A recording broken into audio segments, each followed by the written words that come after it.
Good afternoon, good evening, YouTube. This is Tire Metalhead Weatherman. I hope you guys have had a good Wednesday.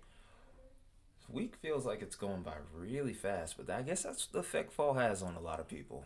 But today's video we're doing a little something different here. I mentioned in yesterday's video. By the way, that video is doing well. Thank you guys, and a link to that will be on the top right here to continue supporting that video. But anyway, I mentioned in yesterday's video about the tropics when I was looking towards the Gulf and the Caribbean. Towards the end of the GFS and the Euro model runs, we were seeing a little something in regards to maybe a big storm system bringing in severe weather and maybe even some snow for some. Well, today we're going to go ahead and talk about it. So, on to the GFS and the Euro we go.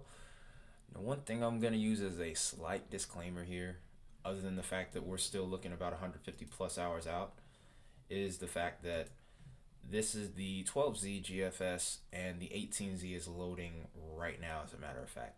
But we're probably only about 90 hours in out of 384, so it's not going to be up anytime soon. I'm trying to get you guys a little bit earlier of a video. I feel like I've been doing pretty bad with having like a consistent schedule with this. I'm going to figure it out somehow, but it's kind of hard with the way my schedule is outside of this. Anyway, enough rambling about that. Let's go ahead and take a look at what we have going on over the country right now, and we'll go ahead and look at some maps here.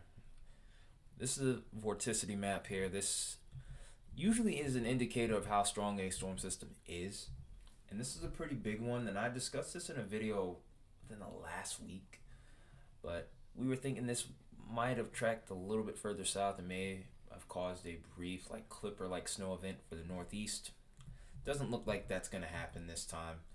Will leave a little bit of energy behind. It will leave a little bit of a lingering energy, but it's not until maybe in the middle of this month, and there's a big hoofer right there, and this is almost identical to potential trough ejection here, because you can almost see this huge bowling ball of energy right here, especially with the darker colored reds and the swirling motion that you see there. This is a pretty big storm. Oh boy, I'm getting a little bit ahead of the model here. But you can clearly see this thing rolling around, rolling its way, and basically creating its own trough here. You can see it represented by these solid isobars here. And it's tilt, and it's causing a little tilt right here. What I'm looking for also in this, and this could become a big factor as far as severe weather is concerned too, because right now over this region, it's expected to potentially bring a blizzard around Montana, Idaho, and maybe even Wyoming. I'm thinking mainly that's going to be towards the higher elevations, but I'm not ruling out the valleys at this time. It's still so far out that a lot can change with this, but could be our first big storm of the season here. But also another thing I'm looking for is it to potentially go negatively tilted. And why is that important, you ask?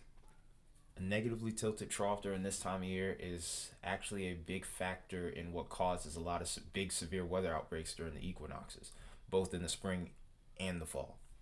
In fact, a good example of this, and it's ironic because we're coming towards that 1 year anniversary, is actually the Mayfield event.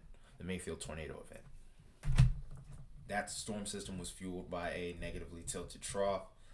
But the thing about this is going to be, though, look how far out we're looking right now. About this is towards the end of the model run, so there's absolutely no confidence to really be had with this at this time right now. But it's definitely an interesting look, and we're going to keep tracking it and see where things go from there.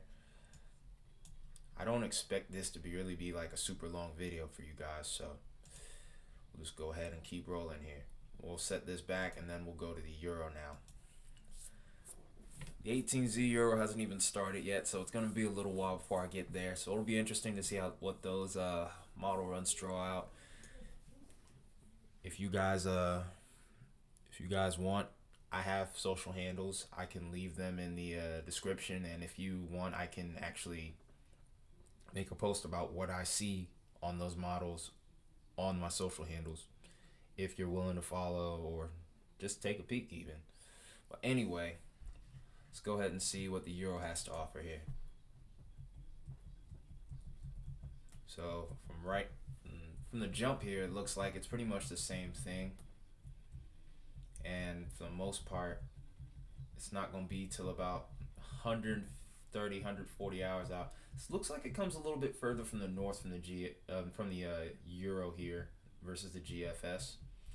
Still same robust looking storm system, but it does kind of have that look like it's trying to maybe go neutral tilt or maybe even negative right now. It's still in a positive tilt. Also, the way you can tell this is by looking at the center of circulation here, and is it pointing this way? If it's pointing almost off to the right, that's a positive tilt. If it's causing a trough that's pointed neutral, that's a neutral tilt. And if it's got a trough pointing this way, this is a negative tilt. So it's basically up, down, middle, if you want to look at it that way.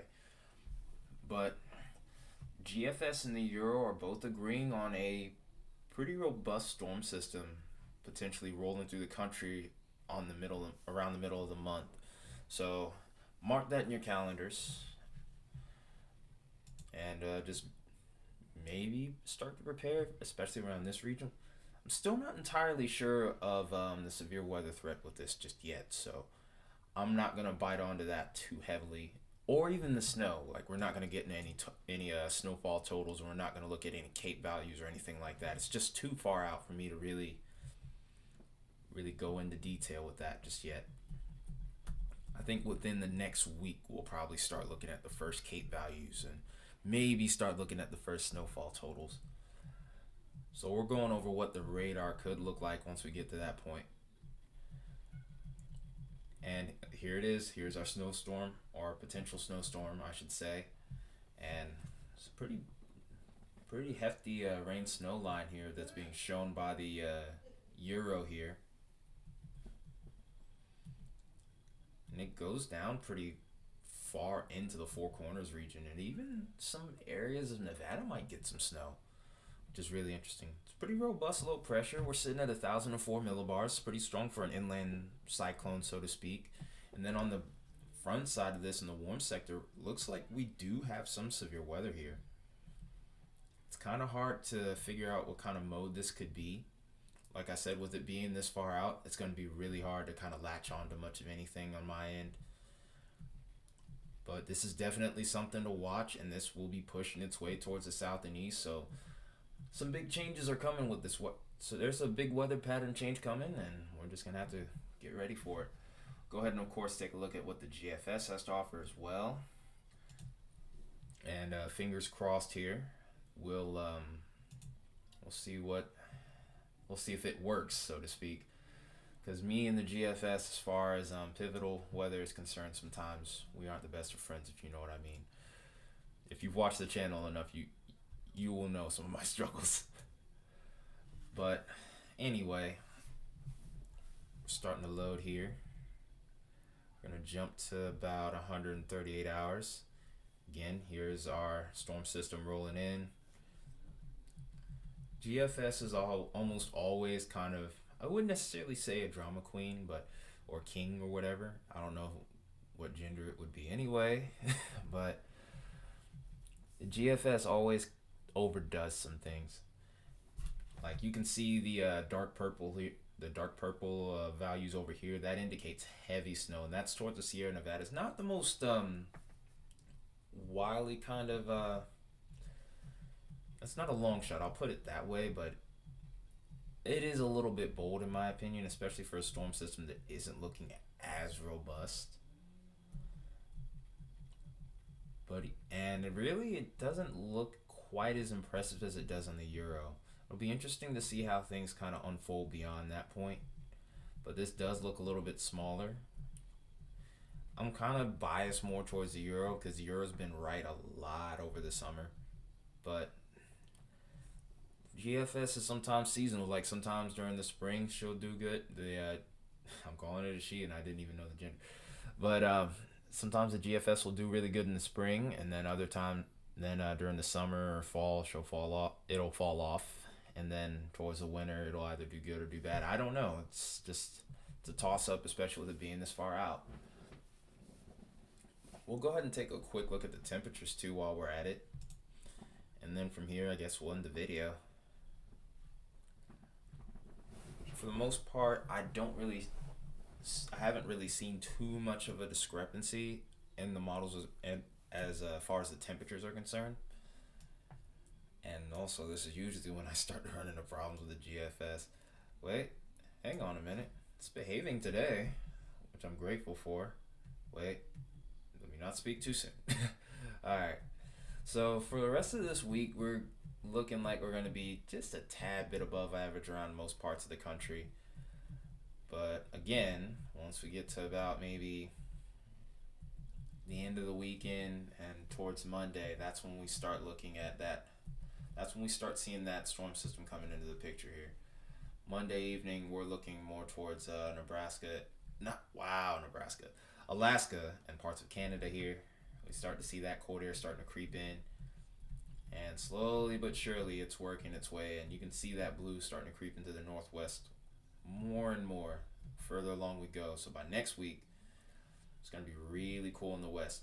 And like I've said in previous videos, whatever is to the west usually finds its way to the east.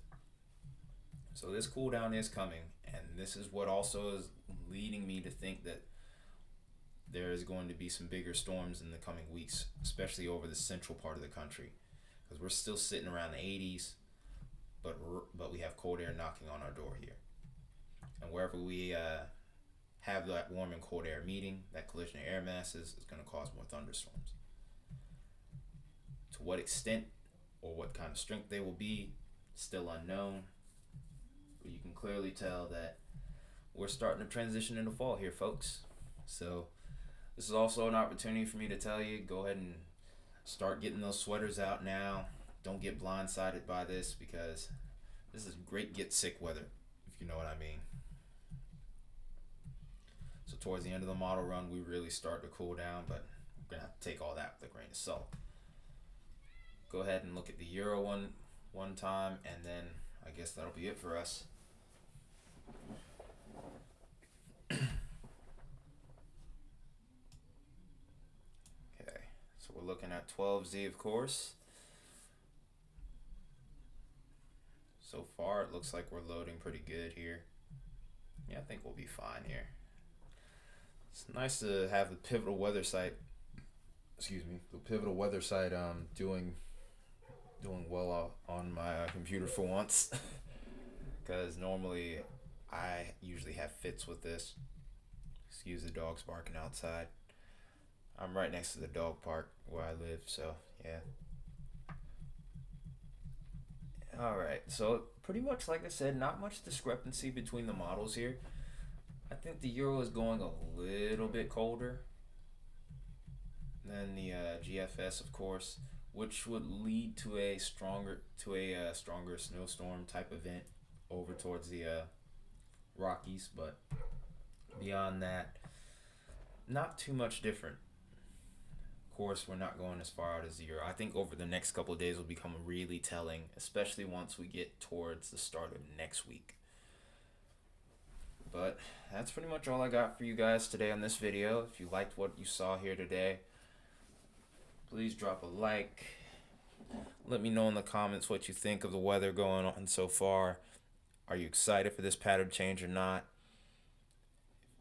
Also, definitely feel free to sub to the channel. It's not going to hurt you.